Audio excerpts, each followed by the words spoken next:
Queridos amigos, estamos iniciando con la palabra del Señor que viene a nuestro encuentro. Estamos con el libro de Ruth, capítulo 1, del 1 al 2 y luego del 3 al 8, 14 al 16 y el versículo 23.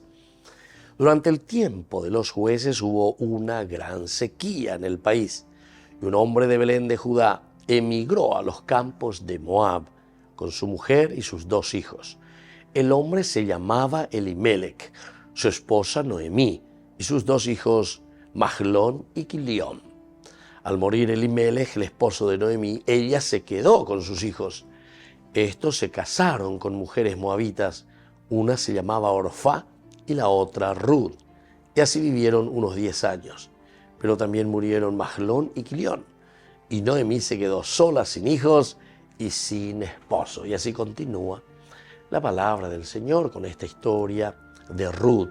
Es una historia muy interesante, muy edificante. Antes que nada nos está presentando en tiempo de los jueces. Esta introducción nos está diciendo que faltaina la tendotá. En tiempo de los jueces significa que necesitamos de un rey, porque justamente después toda esta historia de los 4 capítulos del libro de Ruth nos llevará a entender la importancia del tendotá. Y bueno, entonces había solamente hambruna, dice, ¿por qué? Porque faltaba alguien que verdaderamente se ponga al servicio de la comunidad.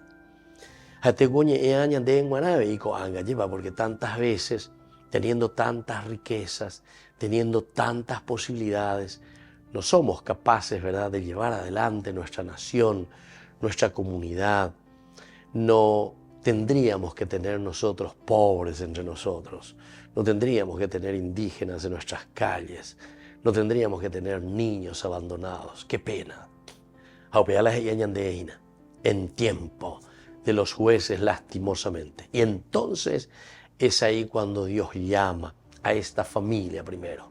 Van a tener que emigrar, pero ciertamente en ese emigrar, en ese tocar situaciones difíciles, es como también van descubriendo, y sobre todo Noemí, que después volverá con su nuera, que es Ruth, harán todo un camino de salvación para su pueblo, para Israel.